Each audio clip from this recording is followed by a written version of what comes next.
감사합니다. 오늘 우리 또 함께 주의 이름으로 모이고 하나님 사랑하는 마음으로 모여 또 하나님 알고자 하여서 우리의 마음과 시간을 들여 이 자리에 나왔습니다. 하나님 우리가 이 자리에서 주님이 어떤 분이신지 그리고 내가 하나님 안에서 어떻게 살아가야 되는지 그 방향성과 그 목적을 정확하게 찾고 흔들림 없고 헷갈림 없고 또 혼란이 없는 그리스도인으로 살아갈 수 있도록 하나님 인도해 주시기를 원합니다. 하나님 우리가 성경이 우리에게 주어졌지만 그것을 알고자 하는 마음이 없었던 것에 대해서 그리고 그것을 아는 것에 게을렀던 것을 주님 긍휼히 여겨주시고 하나님 이 시간을 통하여서 하나님 말씀을 잘 풀어 그것을 내 것으로 삼아 나의 믿음이 그 말씀 안에서 자라는 것을 보게 하여 주시옵소서. 한 분 한 분을 축복합니다. 이 자리에서 우리를 가르치시고 또 우리에게 계시하여 주시고 깨닫게 하여 주시고 또 우리가 머리로만 아는 것이 아니라 우리의 삶의 변화로 하나님 앞에 열매로 보여드릴 수 있는 우리의 삶이 되게 하여 주시옵소서. 예수님 이름으로 기도드렸습니다. 아멘. 네. 뭔가 먼 것 같은 그런 느낌인데. 여기 맨날 가까이 당길까요? 네. 일단 우리 이제 세 번째 온유한 자는 복이 있다에서 쭉쭉쭉 이제 얘기하고 있었고 마무리만 하면 될 것 같아요, 그렇죠? 네, 여기 밑에서 한 6번째 줄 보면 7번째 줄 보면 성덕은 뭘 말하는 것인가? 거룩한 성품이다. 거룩한 성품. 그래서 사도 바울은 교회를 짓밟던 마치 야생마 같은 격정의 인간이었다. 그러나 격정의 바울이 주님께 사로잡혀 주님에 의해서 조련되고 나니 바울은 주님을 위해서 참수형까지 마다하지 않는 성덕의 거룩한 성품의 사도가 되었다. 그래서 바울이 주님 안에서 온유한 사람이 된 것이다. 온유한 것은 무조건 부드럽고 무조건 참는 것을 말하는 것이 아니라 하나님의 거룩한 성품을 가진 사람을 말하는 것이고 우유부단하는 것을 말하는 것이 아니라는 것을 이야기합니다. 다음 페이지 넘어가면요. 심령이 가난한 자는 복이 있나니 천국이 그들의 것이미요 라고 되어 있는데 예수님은 이렇게 부드럽게도 말씀하셨지만 성전에서 장사하는 사람들을 보면서 상과 의자를 뒤엎으시면서 그 거룩한 분노를 또 나타내셨습니다. 근데 예수님은 그렇다고 해서 예수님이 온유하지 않은 것이 아니라 이것이 바로 온유라는 거죠. 그래서 네 번째 줄 보면 온유한 사람이 있는 곳에는 불의가 없어지고 온유한 사람으로 인해 세상이 정화된다. 온유한 사람만 진리를 위해 자신을 던질 수가 있다. 온유한 사람은 평안하고 또 불의와 타협하지 않지만 또 언제든지 내가 가는 곳, 그 온유한 사람이 가는 곳마다 그곳이 정화된다 이렇게 얘기합니다. 밑에 보면 온유한 자가 복이 있는 것은 그 사람이 땅을 기업으로 받을 것이기 때문이라고 예수님께서 말씀하셨다. 근데 땅을 기업으로 받는다는 것은 뭔가 우리가 느끼기에 물질적인 축복에 대한 것으로 느껴지잖아요. 그렇죠? 근데 그것도 포함되지만 왜냐하면 하나님 우리에게 복 주시기를 좋아하시니까 그것도 포함되지만 여기에선 그것만을 말하는 것이 아니다. 밑에 보면 성경에서 특정인을 가르쳐서 온유하다고 표현한 두 가지가 있는데 예수님과 모세예요. 그렇죠? 여기 보세요. 수고하고 무거운 짐진 자들아 다 내게로 오라. 내가 너희를 쉬게 하리라. 나는 마음이 온유하고 겸손하니 나의 멍에를 메고 내게 배우라. 그리하면 너희 마음이 쉼을 얻으리니 예수님이 예수님 자신을 향해서 나는 마음이 온유하다라고 첫 번째로 말씀하셨고 두 번째는 이 사람 모세는 온유함이 지면의 모든 사람보다 더하더라. 그래서 모세 역시 온유했다. 그런데 그들이 뭔가 땅을, 소유물을, 뭔가 그런 것들을 많이 가지고 있는 이런 것들을 나타낸 것이 아닙니다. 무엇이냐면 이게 무슨 의미일까 했을 때 오른쪽으로 봐보세요. 우리말 땅으로 번역된 헬라어 게라는 것은 땅을 의미하기도 하지만 땅도 포함입니다. 땅을 의미하기도 하지만 나라 혹은 세상을 뜻하기도 한다. 그래서 주님께서 온유한 사람이 세상을 얻는다라고 말씀하신다. 모세는 하나님을 부르심 받은 후에 하나님의 명령에 순종해서 철저하게 온유한 삶을 살았다. 그 결과 위대한 출애굽의 지도자로 세상을 얻었다. 이스라엘 백성들을 다 애굽에서 데리고 나온 리더로 그래서 새로운 세상을 이스라엘 백성들에게 준 사람으로 모세를 하나님께서 사용해 주셨습니다. 그렇죠? 종으로 애굽에서 고통당하고 있는 그 이스라엘 백성들에게 새로운 세상으로 이끄는 사람이 되어 주었습니다. 이것이 세상을 얻는 사람이에요. 세상을 정복하고 세상을 다스리고 주도적으로 살아가는 사람입니다. 세상에 질질질 끌려다니면서 세상의 성공의 노예로 살아가는 것이 아니라 하나님의 뜻이 있다면 그것을 향해서 세상을 움직일 수 있는 사람으로 살아가는 것이 바로 세상을 얻는 사람입니다. 그래서 예수님께서도 인간의 모습으로 오셔서 십자가에서 돌아가시기까지 아버지의 뜻을 이루기 위해서 온유한 삶을 일관하셨다. 그리고 그분은 온 세상의 구세주가 되셨다. 온유함으로 시간과 공간을 초월하여서 온 세상을 얻은 것이다. 지금 온 땅에 보면 예수 그리스도의 복음이 전파되지 않은 곳이 없을 정도로 지금 온 세상에 예수 그리스도의 사랑과 이 복음과 진리가 곳곳에 지금 퍼져 있습니다. 이것이 주의 말씀과 진리와 그 사랑으로 세상이 하나님께로 돌아오는 거예요. 그죠? 사람과 세상이 하나님께 돌아오는 이것이 바로 예수님이 죽으시는 이유이고 온 세상 예수님이 죽음으로 인해서 온 세상이 얻어진 것입니다. 온유한 자는 복이 있나니 그들이 땅을 기업으로 받을 것이미요 라는 주님의 말씀에서 받을 것이미요 라는 것이 클레로노메오라는 것인데 이것은 받는다는 것은 상속받다라는 것이기 때문에 하나님께서 온유한 사람에게 이 세상을 얻을 권리를 상속해 주신다. 이 세상을 내가 상속받는다라고 말하는 거예요. 한마디로 반드시 세상을 얻게 해주신다라는 것이에요. 그냥 저는 세상을 살아가면서 딱 두 부류인 것 같아요. 세상에 의해서 삼켜지는 사람, 세상의 여러 가지 성공과 죄, 유혹과 욕심과 이것으로 완전히 그것에 매몰돼서 삼켜지는 사람, 아니면 세상을 다스리는 사람, 그 모든 것들을 초월해서 그 위에서 그 모든 것들을 다스리고 초월할 수 있는 사람. 이게 쉽지 않죠. 그러니까 우리가 진짜 그리스도인, 진짜 믿음의 사람은 무엇이라 불려준다 아세요?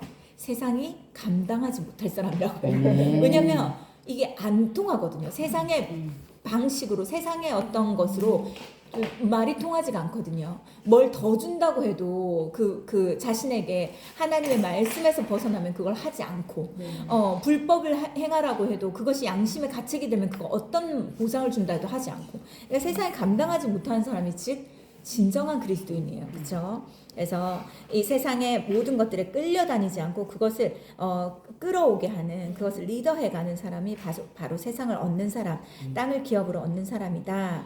이렇게 되어 있고 자 그리고 여기 보면 이 밑에 있는 내용은 어떤 내용이냐면 이 세상에서 화려하게 살아도 죽음이 굉장히 초라하고 불쌍하고 뭔가 추하고 이런 사람이 있는가 하면 이 세상에서 조금은 부족하게 살아도 가난하고 부족하게 살아도 그 사람의 죽음 뒤에 오히려 그 사람에 대해서 많은 말을 하고 존경과 사랑과 그런 것들을 많이 이야기한다면 그 사람의 인생이 훨씬 더 하나님 보시기에도 사람들이 보기에도 존경스러운 그런 사람이 될 뿐 아니라 이 사람이 곧 세상을 얻는 사람이었다 이겁니다. 그렇죠?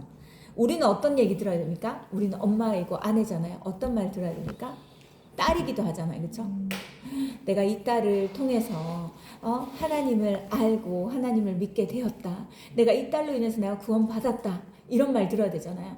그리고 내 자녀들에게도 내 남편에게도 나에게 하나님 경외하는 아내가 있어서 이 아내를 통해서 내가 지혜를 얻었고 그 세상 안에서 내가 흔들릴 때 내 아내가 믿음으로 나를 잡아주었다. 이런 말 들어야 되잖아요. 근데 내 자녀들에게도 세상의 성공과 이런 것들을 막 쫓아서 무언가 이게 혼미할 때 엄마가 내가 어디를 향해서 무엇을 위해 살아가야 되는지 정확한 목적을 나에게 제시해 주었고 그것에 흔들림 없게 나를 붙잡아 주었다.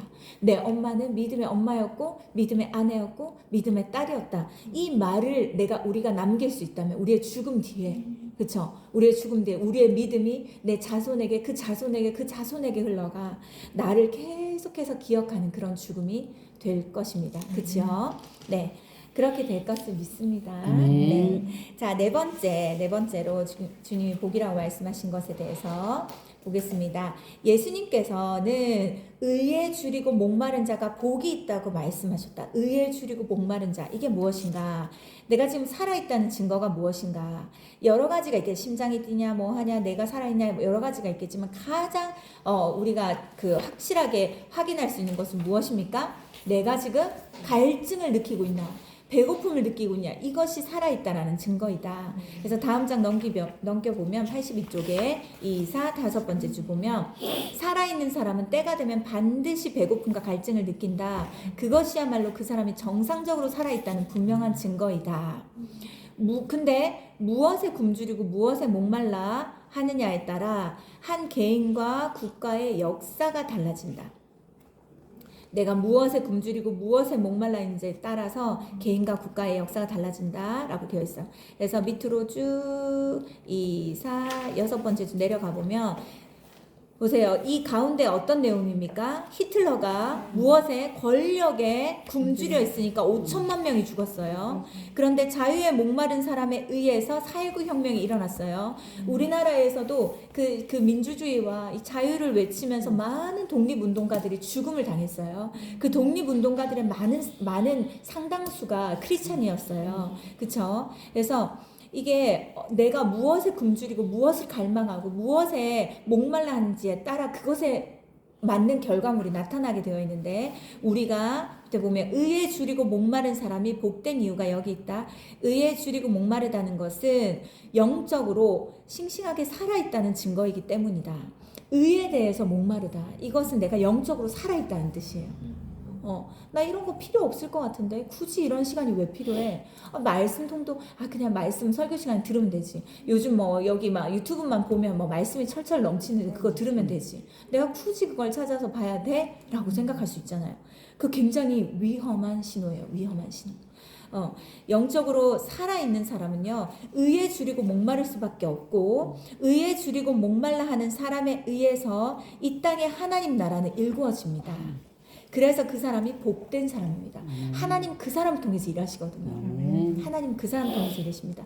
내가 아무리 예배자다, 내가 아무리 중보자다, 내가 아무리 어떤 은사를 가지고 있다 할지라도 그게 별로 중요한 것이 아니에요. 그것보다 더 중요한 것은 내가 지금 무엇에 목말라하고 무엇에 지금 내가 갈증을 느끼고 있냐, 그리고 그것이 목말라, 그것에 대한 갈증이 있어서 내가 그것을 갈구하고 있는지, 그리고 내가 그 의에 줄이고 목말라 하는 그 자리에 내가 있는지, 그것을 해결하기 위해서 내가 구체적으로 무엇을 하고 있는지, 이것이 가장 중요한 거예요. 왜냐면 그렇게 해야지만이 내가 의에 줄이고 목말라 하는 사람 가만히 있지 않거든요. 그 의를 찾습니다. 그래서 보면 의는 하나님과 바른 관계를 맺는 것이다.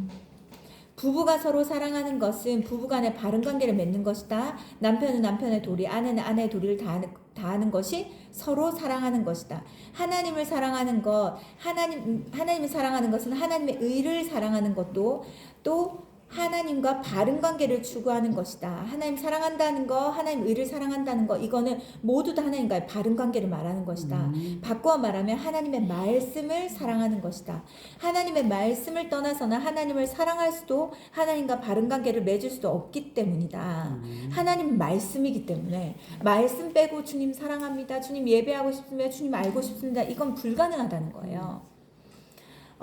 그래서 옆에 보면 그것은 또한 하나님의 사랑과 정의를 쫓는 것이다. 하나님의 말씀이 사랑과 정의이기 때문이다. 하나님의 말씀 자체가 하나님의 사랑과 정의이기 때문이다. 하나님의 사랑과 정의를 쫓는 사람은 자신이 의에 줄이고 목말라함을 스스로 입증하는 사람이기 때문에 그 사람은 복된 사람이다. 목회를 하다 보면요, 우리가 성경 통독도 하고 묵상도 하고 그러잖아요. 좀 느끼시는 거 없어요? 늘 하는 사람이 합니다. 왜 그럴까요? 늘 하는 사람이에요. 우리가 성경 통독을 시작한 그때로부터 지금까지 보면요, 하는 사람은 계속합니다. 어쩌다가 한번 내가 작정해서 한 번은 해야 되겠다 이런 사람 있을 수 있지만, 한번 맛본 사람, 말씀의 은혜를 맛본 사람은요, 그걸 계속 갈구합니다. 그런데 그걸 경험치 못한 사람은 그 필요성을 계속 못 느껴요. 그러니까 하나님께서 진짜 참 답답하지만, 속상하고 답답하지만 이런 방향으로 계속, 우리 보세요, 무슨 부흥 강사를 초대해가지고 뭐 은혜 받으세요 하면 그 빠지지 않는 사람은 절대 빠지지 않아요. 근데 빠지는 사람은 계속 빠져요. 안타깝잖아요. 그쵸? 이게 참 신기해요. 그래서 저는 그 달란트 비유와 문화 비유가 그럴 때 진짜 생각이 나요. 이것이 진짜 많이 가진 자는 하나님께서 더하여 주신다. 라는 것들. 근데 적게 가진 사람은 자기가 적은 줄도 모르고 그걸 묻어두고 있다가 나중에 슬피우며 이를 갈미 있다. 후회할 날이 온다는 거예요. 근데 권면은 동일하게 다 합니다. 기회는 똑같이 다 드려요. 근데 선택은 본인들이 하는 거기 때문에. 그래서 누군가는 말씀과 기도로 은혜 받아, 어떤 여러 가지 강의를 통해서 은혜 받아 변화되고 성장이 쑥쑥쑥 되고, 누구는 계속해서 10년 동안 그 자리에 늘 있고. 그러니까 이게 진짜 안타깝지만 이게 참 신기한 게, 영적인 목마름 있는 사람은 계속해서 목말라 하고요. 이것에 대해서 목마름과 감각을 놓친 사람은 그 목마름에 대해서 못 느낍니다. 그러니까 이게 진짜 영적으로 굉장히 위험한 신호예요. 위험한 신호입니다. 그리고 어려움이 있거나 문제가 있거나 막 이럴 때, 나 다시 말씀으로 돌아가야지. 이런 사람은 굉장히 건강한 반응이에요. 내가 지금 말씀을 놓치고 있었네. 내가 지금 기도를 놓치고 있었다. 내가 이것에 대해서 지금 좀 소홀하고 있었네. 안 된다. 다시 돌아가야겠다. 모든 문제를 이것 때문에 주께서 벌 주신다. 이게 아니라 내 모든 삶에 무질서와 정돈되지 않고 모든 얽혀져 있는 모든 문제를 난 다시 말씀 앞에서 기도하는 자리에서 내 모든 것들을 하나하나 풀어갈 것이다. 주님과 함께. 이것이 정말 바른 반응입니다. 건강한 그리스도인들의 반응입니다. 그래서 밑에 보면, 하나님의 사랑과 정의를 쫓는 사람은 자신이 의에 줄이고 목말라함을 스스로 입증하는 사람이 그 사람 복된 사람이다 라고 되어 있고, 그래서 여기 보면 예수님께서 그 사람이 복된 것은 그가 배부를 것이라고 말하지 않았다. 그것은 육체의 배부름이 아니라 영혼의 흡족함을 의미한다. 영혼이 흡족하면 삶의 정황도 삶의 그런 환경도 조금도 문제가 되지 않는다. 어떤 상황에서도 윤택한 마음으로 살아갈 수 있다. 이런 거 경험해 보셨어요? 문제는 하나도 바뀐 게 없는데 내가 바뀌었어요. 내 마음이 너무 평안해요. 이 문제에 내가 완전히 잠식되는 것이 아니라 이 문제가 굉장히 작게 보여요. 그리고 주님과 함께 이걸 어떻게 해결해 가야 되지? 라는 것을 생각하게 됩니다. 근데 우리의 믿음이 적고 뭔가 이런 반응을 하지 못했을 때는 문제만 터지면 믿음도 뭐가 없어요. 다 모든 것이 정지됩니다. 그래서 우리가 영혼이 만족되고 영혼이 흡족하고 내 영혼이 하나님과 함께 관계가 밀접하게 긴밀하게 되어져 있으면 환경과 상황과 문제는 그렇게 큰 나에게 그 어려움을 주지 않습니다. 밑에 보면 영혼이 흡족하다는 것은 흡족한 행복을 의미한다. 이것은 세상에서 행복을 말하는 게 아니겠죠. 하나님 안에서 내가 누릴 수 있는 세상에서 얻을 수 없는 평안을 말합니다. 그렇죠? 그래서 밑에 단락에 보면요. 바로 밑에 달려보면, 흡족한 영혼으로 흡족한 행복을 누린다는 것은 바꾸어 말하면 흡족한 삶의 의미를 누리는 것이다. 삶의 의미가 흡족하다는 거죠. 그래서 옆에 보면, 하나님과 바른 관계를 맺는 것도 자기 삶에 대한 흡족한 의미를 누리는 것이다. 하나님과의 관계에서 자기 삶에 대한 흡족한 의미를 찾지 못한 사람은 이 세상 무엇으로도 흡족할 수가 없다. 나는 삶의 의미를 찾지 못해 무력증에 빠져 있는 교우들에게 자서전을 써보라고 한다. 자서전을 써내려가면 그 사람이 지금까지 지나온 시간 중에 무의미한 것이 하나도 없다라는 것을 알게 된다. 자신의 지난 삶에 대한 흡족한 의미를 누리게 된다는 것이다. 그의 삶을 통해서 하나님의 의가 나고 그는 하나님과 더 깊은 관계를 맺게 된다. 이렇게 되어 있습니다. 이 흡족한 의미를 찾는다는 게 무슨 뜻일까요? 흡족한 의미를 찾는다. 제가 문제가 있을 때마다, 어려움이 있을 때마다 하나님께 어떤 질문을 하라고 했죠? 이 문제를 통해서 하나님 나에게 무엇을 가르치기를 하십니까?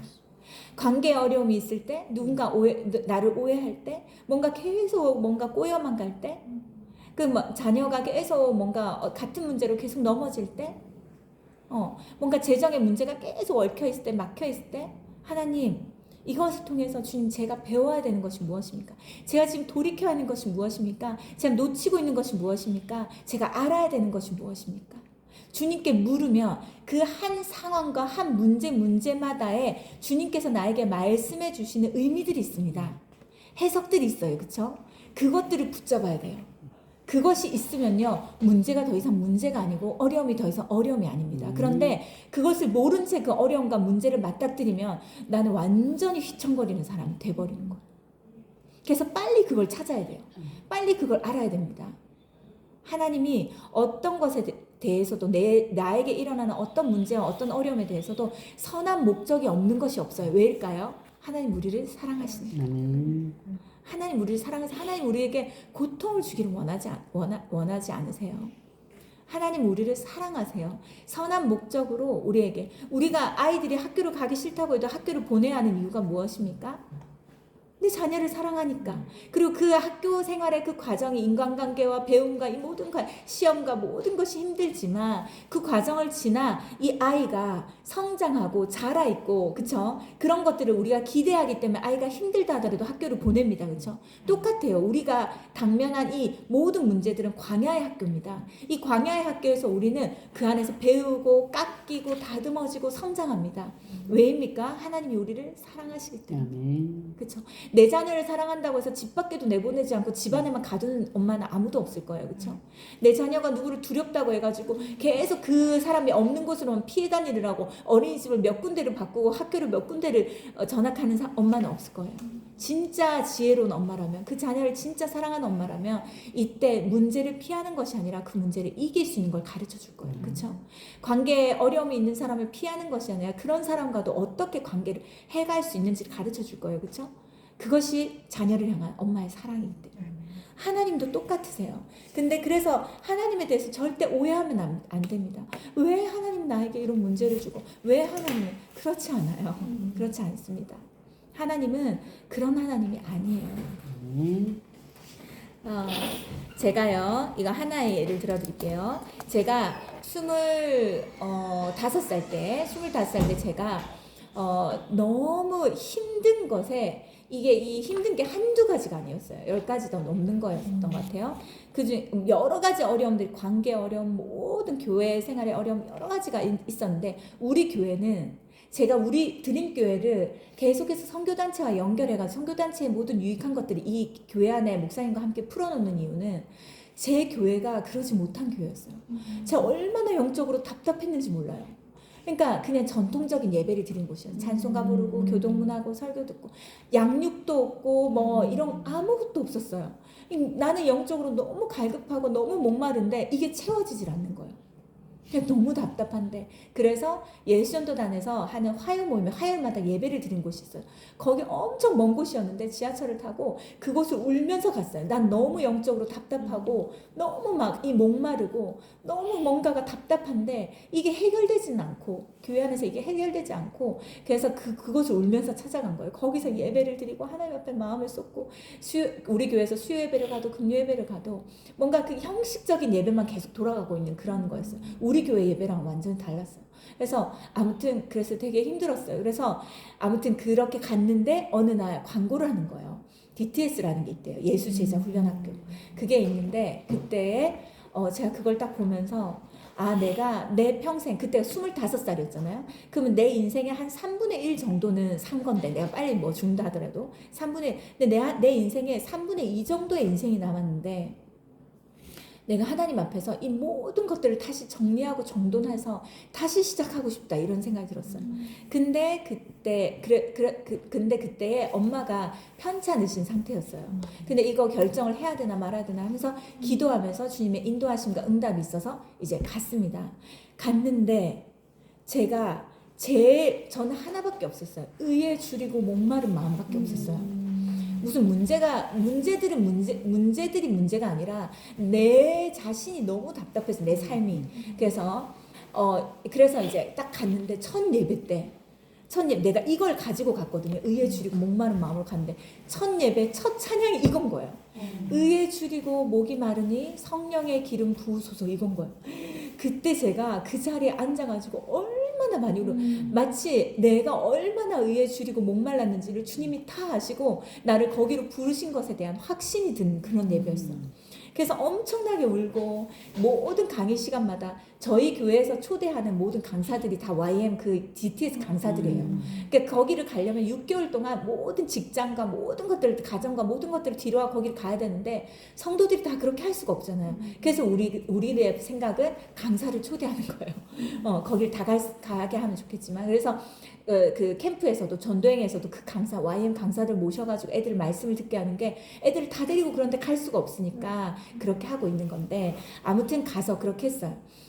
그리고는 매일매일 강의를 듣고 매일매일 울면서 이제 내 자신과 여러 가지 또 상처와 아픔이 많았기 때문에 그것들을 치유하고 이런 시간들을 쭉 가졌어요.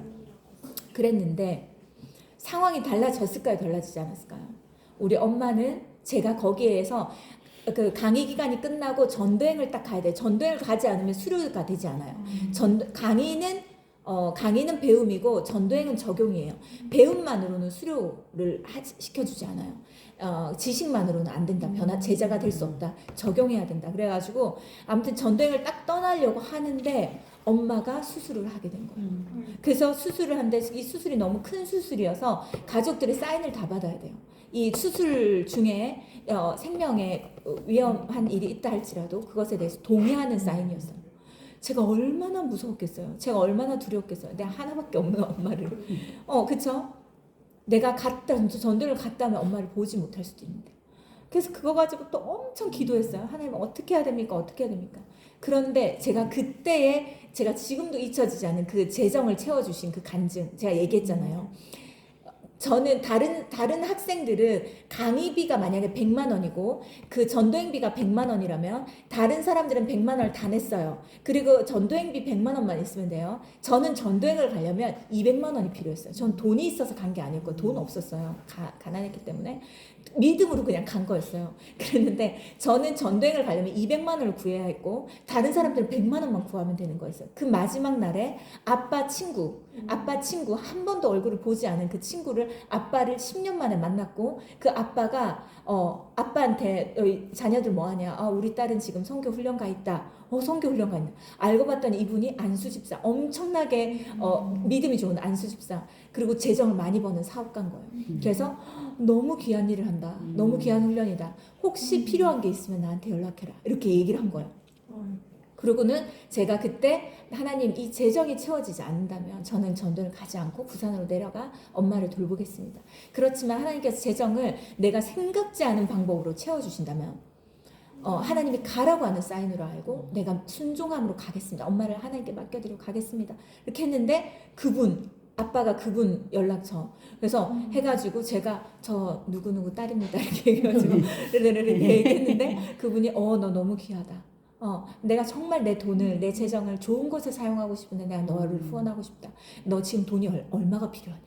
얼마면 되겠냐? 이렇게 물어보는 거예요. 그때 200만 원인데 제가 말했잖아요. 200이란 돈은 저한테는 2천만 원 같은 돈이었어요. 너무 큰 돈이었어요. 저 20년 전이잖아요. 2천만 원 같은 돈이었어요. 그래서 이분이 너무 놀라실까봐 190만 원. 이렇게. 그래도 100 단위로 말하는 게 낫겠지 해가지고 190만 원. 그래서 5분 뒤에 통장 확인해. 이렇게 하는 거. 마치 내가 부르는 대로 나올 것 같은 그거였어요. 하나님의 백지수표. 저는 그런 걸 처음 경험해봤어요. 그래서 아무튼 그랬어요. 그러고 나서 10만 원이 모자라서 할 수 없잖아요. 내 믿음이 190만 원이었던 거예요. 그래가지고 하나님 어떡합니까? 막 그러다가 청년부 목사님이 생각나. 목사님 무슨 돈이 있어요? 목사님 목회자 사례비가 80만 원인가 70만 원인가 그런데 무슨 돈이 있어요? 이제 결혼해가지고 신혼인데 무슨 돈이 있겠어요? 근데 말할 데가 없고 마감 시간에 임박해가지고 너무 이제 저기 해가지고 급해가지고 목사님 내가 나중에 몇 배로 갚을게요. 내가 10만 원만 좀 보내주세요. 근데 그분께도 10만 원이 너무 큰 돈이었기 때문에 그럼 내가 내 사모랑 같이 의논하고 내가 연락할게 했는데 사모님이 오케이 해가지고 보내주신 거예요. 그래가지고 그 200만 원이 다 채워졌는데 제가 그때 34기인가 뭐 그랬어요. 34기인가 35기. 근데 그 방법으로 재정이 채워진 건 처음이래요. 그런 방법으로. 그래서 저한테는 평생 잊지 못할 간증이 된 거예요.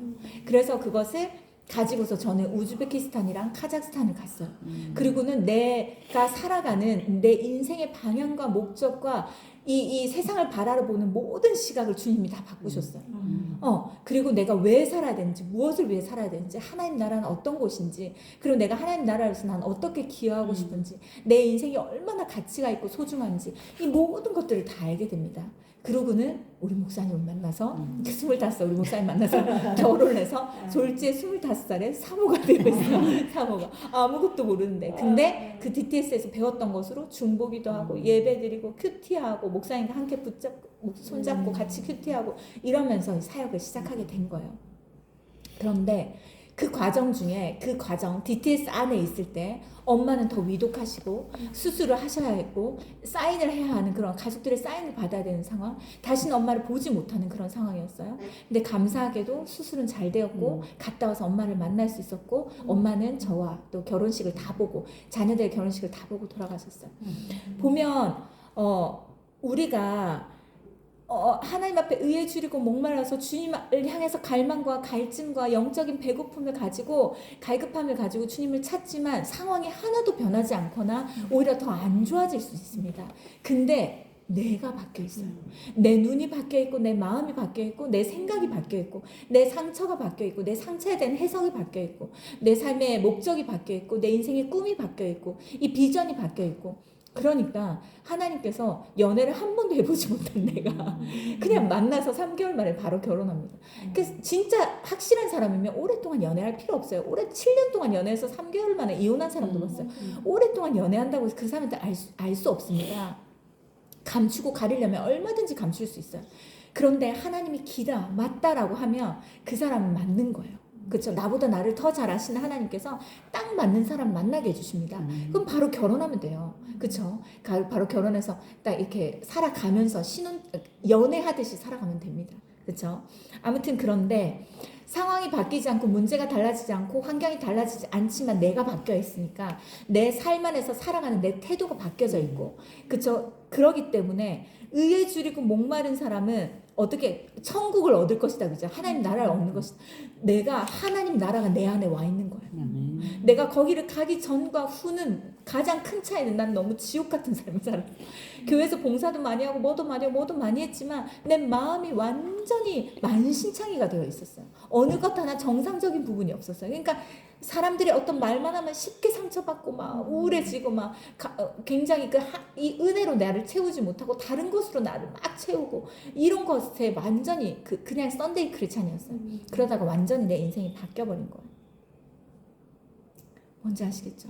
결국은 우리의 변화는 외부의 달라짐으로 인해서 오는 것이 아니라 내 안에서 달라지는 거예요. 내가 바뀌면은 내 마음이 강건해지고 내 영혼이 만족스러워지고 내 영혼이 하나님 만나 하나님과 함께 강건해지면 어떤 문제와 어려움도 그것을 뛰어넘고 이겨낼 수 있는 사람이 되는 것입니다. 뭔지 아시겠죠? 자, 그 다음 5번째. 5번째, 예수님께서는 긍휼히 여기는 자가 복이 있다고 하셨다. 까닭인즉 긍휼히 여기서 긍휼이라는 것은 우리 좀 자세히 알아야 됩니다. 그들이 긍휼히 여김을 받을 것이기 때문이다. 긍휼히 여기다는 것은 어떤 감정이나 느낌을 품는 것은 아니다. 저 사람 불쌍하다, 딱하다, 이거 아니에요. 말씀에서 말하는 긍휼은 구체적인 행동을 말하는 것이다. 엘레에오.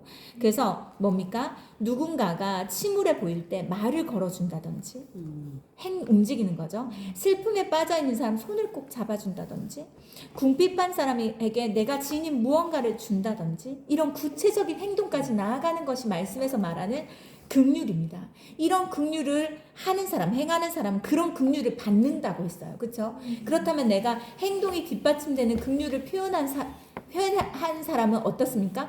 행동으로 누군가의 긍휼을 내가 받는 거예요. 얻고 누리는 것입니다. 이를테면 누군가가 침울해 보일 때 말을 걸어준다든지 이렇게 했고 구체적인 행동이다. 옆에 보면 그러므로 긍휼은 하나님 안에서 절대적인 부유함을 누리는 사람만 베풀 수 있다. 마음이 부유한 걸 말하는 거예요. 하나님부터 오는 부유함, 영적인 부유함.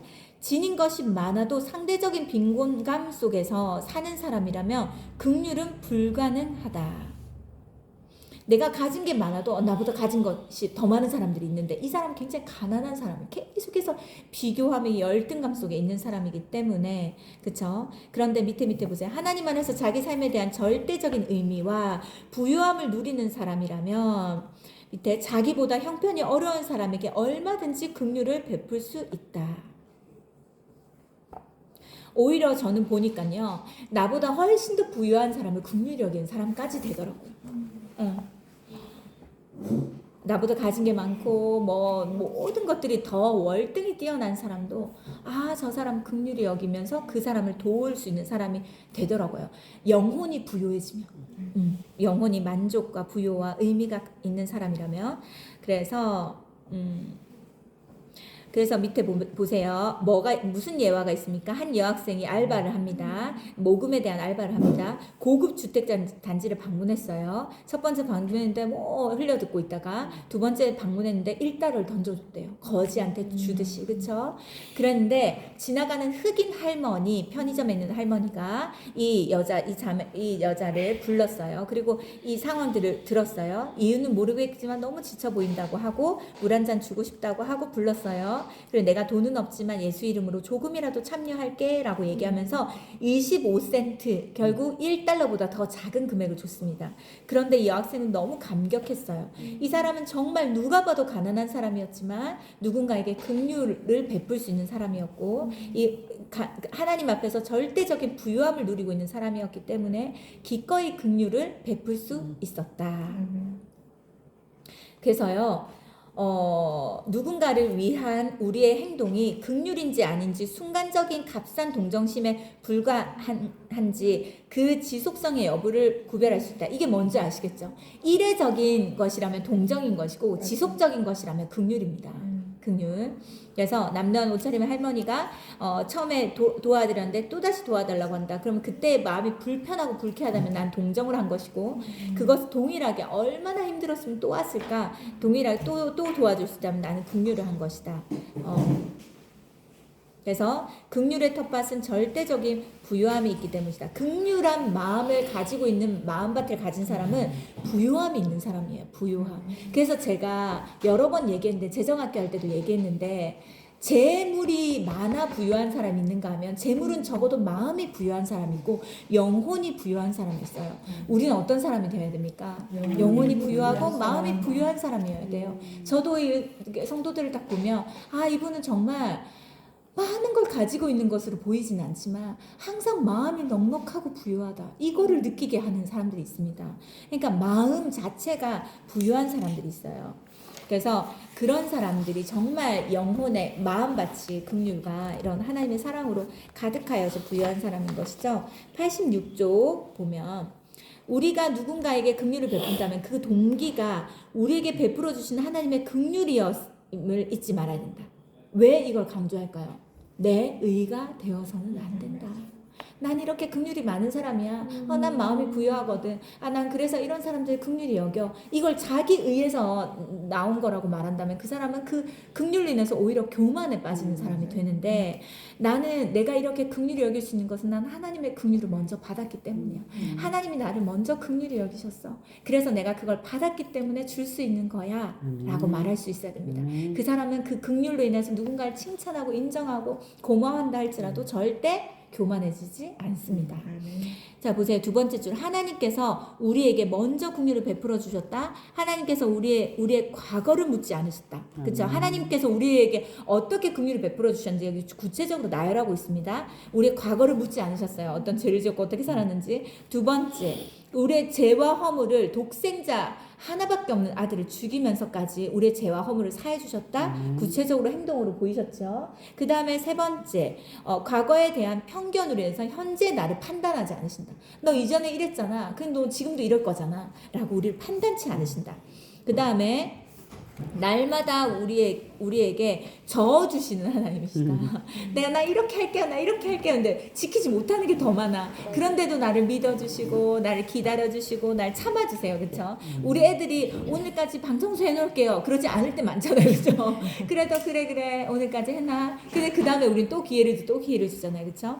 그 다음 우리의 신음에도 귀 기울여 주시는 분이시다. 내가 너무 고통스럽고 너무 힘들어서 기도조차도 입을 열어 기도조차도 할 수 없어 신음만 하고 있을 때에도 주님은 그 신음에 응답하시는 분이시다. 우리의 부족함에도 불구하고 우리에 대한 소망을 버리지 않고 우리를 믿어주신다. 우리가 부족한데도 나에게 다시 기회를 주시고 다시 기회를 주시고 너 잘할 수 있어 내가 기다려줄게 너가 할 수 있을 때까지 이렇게 해주신다. 요거를 우리는 받았습니까? 안 받았습니까? 받았습니다. 그렇다면 우리 자녀들에게 이렇게 하고 있습니까?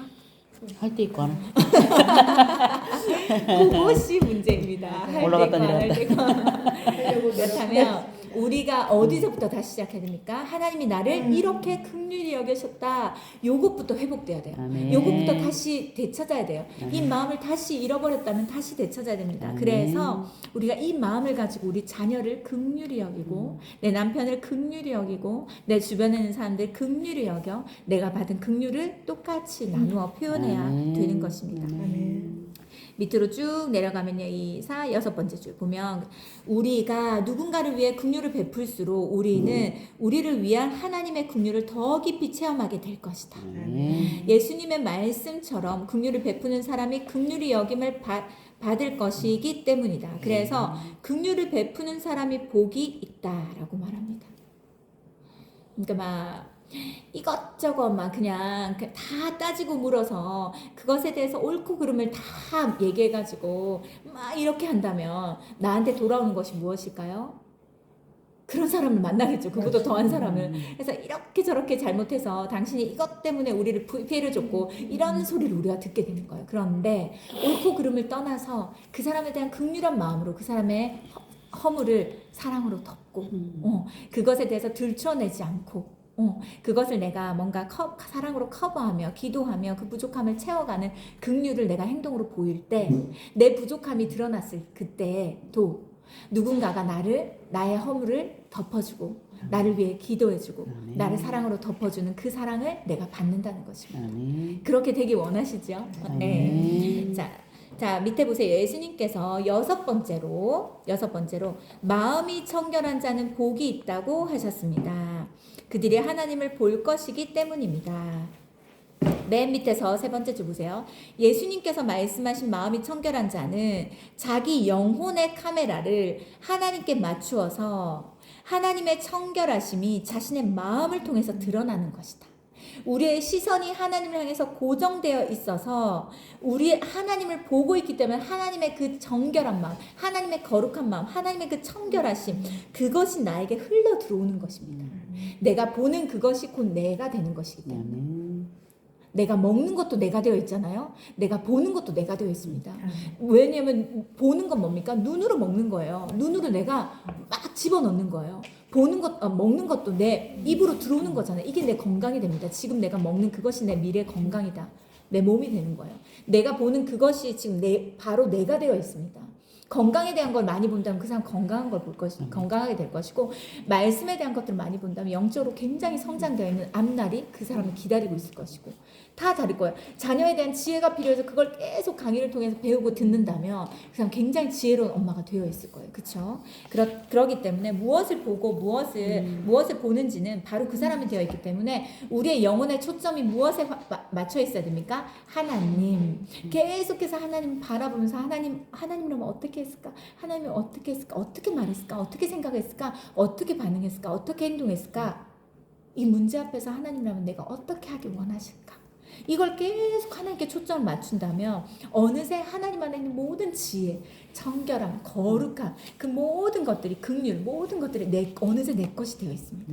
그래서 하나님과 친밀하면 그래서 친한 친구는 닮잖아요. 부부가 닮는 이유가 뭡니까? 가장 많은 시간 함께하고 있기 때문에 부부가 닮는 것이에요. 친한 친구가 서로 닮아갑니다. 말투랑 이런 것들이 막 닮아가요. 왜 그럴까요? 많은 얘기를 나누면서 친밀한 시간을 많이 보냈기 때문에 닮아갑니다. 하나님과 그래서 우리가 친밀해야 되는 이유가 하나님과 친밀해야 되는 이유는 하나님 안에 있는 모든 좋은 것들이 나에게 흘러 들어오게 하기 위함이고, 내가 그래서 하나님의 자녀로서 하나님 닮은 삶을 더 당당하고 떳떳하게 살아가기 위함입니다. 오른쪽 보세요. 우리의 영혼과 삶의 관계는 텔레비전 카메라와 수상기의 관계가 똑같다. 그쵸? 영혼과 삶은. 그래서 영혼과 삶은 굉장히 밀접한 관계가 있습니다. 텔레비전 카메라로 남산을 비추면 수상기에 남산이 나오고, 그쵸? 카메라를 비추면 TV에 이게 나온다는 거죠. 사람을 비추면 사람이 나온다. 우리가 우리 영혼의 초점을 하나님께 맞추며 하나님의 거룩함과 순결하심이 우리의 마음과 삶을 통해서 나오게 되어 있다. 그래서 우리는 마음이 청결한 사람이 되는 것이다. 아멘. 그래서 아이들 보는 걸 관리해 주는 건 정말 중요해요. 보는 거 관리하는 거. 저도 중고 청년부들 하고 있기 때문에 이 얘기를 수없이 많이 합니다. 그래서 그냥 보지 말아지 아니라 싫어지게, 더럽고 악하고 음란하고 그런 것, 추한 것들은 그냥 싫어지게, 영적으로 거부감이 생겨버리게 우리 아이들의 체질을 바꿔달라고 기도해야 돼요. 자, 그래서 밑에 여기 이제 선교사, 백인 선교사에 대해서 이게 나오는데, 이게 무슨 이야기였습니까? 그러니까 선교사 부인이 이제 한 아이를 보면서 불쌍해서 우리 집 청소를 맡겼어요. 그 집이 너무 깨끗해서 어디를 청소해야 될지 두루두루 다니다 그냥 갔어요. 그랬는데 그 흑인 아이가 빈민촌의 움막에서 사는 아이니까 발이 너무 더러워서 그 더러운 발로 그 깨끗한 집을 밟았으니 집은 더 더러워졌고, 얘는 더 이상 그 집에서 일을 할 수 없게 된 거예요. 그래서 밑에서 2, 4, 5번째 줄 보세요. 마음이 청결한 사람의 기준은 인간이 아니라 하나님께 있다. 우리의 기준을요, 하나님께 맞춰야 됩니다. 우리의 기준을 하나님께. 사람에게 적당히 맞추는 기준이 아닙니다. 마음의 청결은 인간의 노력만으로 이루어지지 않는다. 이미 언급했듯이 자기 영혼의 초점을 하나님께 맞출 때 하나님의 청결함이 드러나면서 하나님에 의해 청결해진다. 하나님께 영혼의 초점을 맞추는 것은 매 순간 하나님을 의식하면서 사는 것을 뜻하기에 그 사람은 복되지 않을 수가 없다라고 되어 있습니다. 이 기준을 세우는 건 너무 중요해요. 제가 토요일마다 청년들 양육을 하고 있잖아요. 이때 제가 하고 있는 것은 기준이에요. 기준. 왜냐하면 교회 다니는 청년들도 세상에 있는 청년들과 똑같은 기준으로 살아갑니다. 그러니까 엄마들이 알면 진짜 까무러쳐요. 이 청년들의 세계, 대학생들의 세계를 들어보면요, 상상하지 못할 일들이 일어납니다. 내 자녀가 그렇게 되길 원하세요? 세상에 어쩔 수 없어. 그래, 내 자녀도 어쩔 수 없어. 이 혼전, 동거하는 건 너무 당연한 거고, 이 사람을, 내가 얘를 사귄다고 말하는 것은 내가 얘랑 같이 잠자리를 한다는 뜻이에요. 사귀는 건 그냥, 우리 때 그랬습니까? 우리 그렇지 못했잖아요. 서로를 알아가는 시간이 사귀는 시간이었잖아요. 지금의 사귄다는 의미는 오늘부터 1일이야. 나 오늘부터 너의 몸과 모든 걸 내 마음대로 할 수 있어. 이거예요. 근데 그것에 대해서 허락하는 사람이 하나님 모르는 사람만 허락하는 것이 아니에요. 하나님을 알고 있는 사람, 교회를 다니고 있는 사람도 그것을 허락하는 거야. 어쩔 수 없다. 왜냐면 내가 사랑하는 남자로부터 나도 사랑을 지키고 유지하고 싶은데, 내가 내 순결과 내 몸의 혼전 순결과 이런 것들을 내가 이야기했을 때 나를 이상하게 볼 것이고, 나는 매력적으로 보지 않을 것이고, 난 이 사람을 놓칠 수도 있을 것인데, 이거에 대한 두려움 때문에 그렇게 하지 못하는 거예요. 남자들도 마찬가지예요. 얼마나 많은 사람들과 잤느냐에 따라 그 사람의 굉장히 인기와 그 사람의 능력과 이런 것들이 다 정해집니다. 이게 진짜 참 그래요. 그쵸? 그런데 거룩하다는 것이 무엇입니까? 거룩하다는 뜻이 뭐예요? 그냥 깨끗하고 성결한 걸 말하는 게 아니에요. 거룩한 뭡니까? 구별되다. 거룩함의 원래의 뜻은 구별되다예요. 그래서 내가 뭘 계속 얘기합니까? 우리 사랑할까요? 라는 책으로 나누고 있지만 그것 안에는 많은 하나님의 메시지가 있어요. 연애를 하기 위해, 가정을 이루기 위해 우리에게 어떤 기준이 있어야 되나. 그래서 책에 보면요, 제가 이거 얘기했나요? 엄마의 기준이 자녀의 수준을 만든다. 이 책 얘기했잖아요. 그 원래 제목이 뭐라고 했습니까? 하나님의 기준이 그 자녀의 수준을 만든다. 그 하나님의 기준을 아는 만큼 그 자녀의 수준이 결정되게 돼 있어요. 교회를 다니고 있어도 세상 사람들보다 더 못할 수도 있는 것이고, 지금 밑바닥의 삶을 살아갈 수도 있는 것이고 더러운 인생을 살아갈 수도 있는 것이고 교회를 다니고 있지만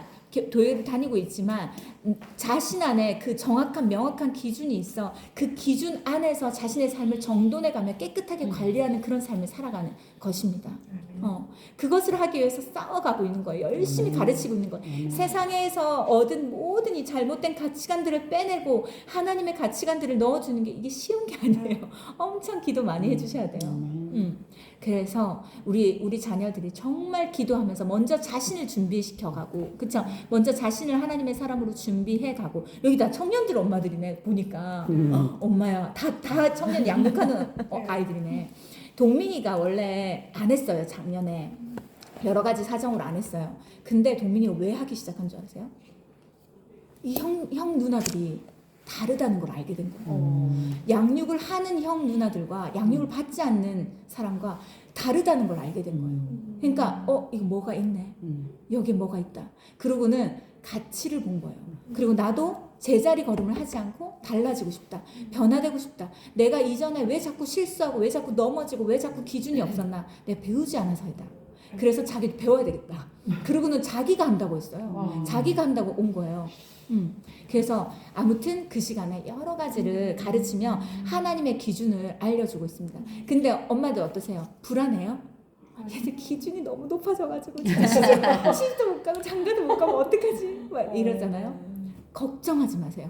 온 세상을 통틀어서 내 자녀의 배우자는 한 명이면 돼요. 아멘. 딱 한 명. 그 한 명은 하나님이 정해주시고 준비하신 그 한 명. 우리 아이들이 이렇게 믿음 안에서 말씀 안에서 예배 안에서 은혜 안에서 준비되고 있는데 주님이 준비시키지 않겠어요? 반드시 준비시킵니다. 아멘. 지금 이렇게 생각하세요. 지금 만나지 않는 것은 내 자녀가 준비가 아직 덜 됐다. 그리고 엄청나게 많이 만나는 애들 있잖아요. 준비되지 않은 상태로 계속 만나기 때문에 만나고 헤어지고 만나고 헤어지고. 왜냐면 준비되지 않았으니까. 좋은 사람도 놓쳐버리고 내가 준비되지 않았기 때문에 좋은 사람 다 놓쳐요. 그 좋은 사람이 나를 선택할 리가 없어요. 그 좋은 사람이. 내가 준비되지 않았는데. 그 다음에 내가 좋은 사람이 되지 않으면 좋은 사람을 알아볼 수 있는 눈이 없어요. 그러니까 다 끼리끼리 만나게 되어 있어. 그래서 불안해하지 마시고 뭐 해야 됩니까? 기도해야 됩니다. 기도. 그리고 우리 열심히 기도하고 딱 때가 되었을 때 하나님의 사람을 딱 만나게 돼서 이 사람을 만나기 위해서 우리 아이들이 이렇게 준비되었구나. 그리고 믿음의 가정을 딱 이뤄가지고 믿음의 자녀를 딱 낳아서 나랑 같이 쉐마스쿨 딱 하고 요거를 목적으로 삼아야 돼요. 제가 할머니 될 때까지 해야 되니까. 다 가르쳐. 내가 그래서 1대 여기 엄마들 1대잖아요. 그 자녀들 2대잖아요. 그 밑에 3대 계속해서 같은 기준으로 가르친다면 얼마나 진짜 행복한 믿음의 후손들이 아멘. 내려가겠어요. 지금 믿음이 끊어져가지고 난리예요. 자녀들이 믿음을 안 받아가지고 지금 엉망진창이에요. 근데 우리 자녀들이 지금 교회 안에 있다는 거 얼마나 감사하고 기쁜 일입니까? 진짜 감사한 일이에요. 자, 보겠습니다. 네. 여기에 하는 거죠. 왼쪽에 하는 거죠? 네, 왼쪽에. 네. 여기 중간쯤에 보면요. 마음이 청결한 자 있고 어딨지? 그냥 처음부터 제류에부터. 오른쪽 왼쪽 87쪽 오른쪽. 맞죠? 87. 88쪽? 제류에 처음부터 다윗의 시편. 맞다. 보세요. 여기 보면 두 번째 보면 다윗의 이제 거예요. 고백이에요. 밤마다 내 양심이 나를 교훈하도다라고 되어 있어요. 이 양심은 뭘까요? 심장을 말합니다. 그런데 히브리어로 킬리아인데 본래 몸속의 심장과 같은 장기를 말하는 것이다. 양심과 심장 두 단어 가운데 고른다면 킬리아는 심장이다. 뭘 말하는 걸까요? 심장은 내가 잘 때 심장이 뛰나 안 뛰나 걱정하지 않잖아요. 근데 내 심장에 하나님께서 나를 교훈해 달라고 말합니다. 내가 잘 때에도 밤마다. 그렇다면 이게 무슨 말입니까? 밑에 쭉 내려가면 하나님께 영혼의 초점을 맞추고 살았던 다윗은 밤에도 쉬지 않고 심장의 고동소리를 통해 하나님의 가르침을 들었다. 밑에 쭉 보면 하나님께서 자신의 심장을 뛰게 해주시는 동안 하나님 앞에서 청결한 마음으로 바르게 살아야 한다는 교훈이다. 다윗은 복된 사람이었다. 우리 역시 우리 영혼의 초점을 하나님께 맞추며 밤중에 잠자리에서도 심장의 고동 소리를 통해 하나님의 가르침을 들으며 우리는 청결한 마음으로 살아가는 복된 사람이 될 것이다. 네. 오늘은 이까지 하겠습니다. 네. 우리 10분 정도로 맞추기로 했거든요. 자, 오늘도 너무너무 귀한 시간이었습니다. 너무 잘 집중해 주셔서 너무 귀하고 감사합니다. 제가 기도할게요. 하나님 감사합니다. 하나님 우리가 또 오늘 여러 가지 것들을 보며 배우며 또 알게 되어서 너무 감사합니다. 하나님 우리 안에 하나님의 기준을 주시기를 원합니다. 우리가 세상의 기준에 늘 혼란스러워하고 헷갈려하고 두 마음으로 늘 양다리 걸쳐져 있는 그리스도인으로 살아가는 것이 아니라 온전히 하나님께 마음을 정하고 하나님의 기준으로 우리가 이 세상을 당당하고 또 용기 있게 또 믿음으로 살아갈 수 있는 우리가 되게 하여 주시옵소서. 우리가 그런 사람 될 뿐 아니라 우리 자녀에게도 그런 사람 되게 해주시고 우리 자녀가 무엇으로 인하여서 불안해할 때 하나님께서 너를 사랑하시고 너와 함께 하심으로 모든 것들이 그 하나님의 선한 인도를 따라 되어질 것이다라고 고백하며 말해줄 수 있는 그런 믿음의 엄마들 되게 해주시기를 원합니다. 하나님 우리에게 먼저 그런 믿음을 주시고 먼저 그런 긍휼을 행하게 해주셔서 하나님 이런 긍휼과 이런 사랑과 이런 믿음이 내 자녀들에게 내가 만난 모든 사람들에게 흘러가게 하시고 그뿐 아니라 그런 사랑과 믿음과 긍휼이 나에게 또 돌아오는 일들이 있게 하여 주시기를 원합니다. 아버지 감사합니다. 예수님의 이름으로 기도드렸습니다. 아멘.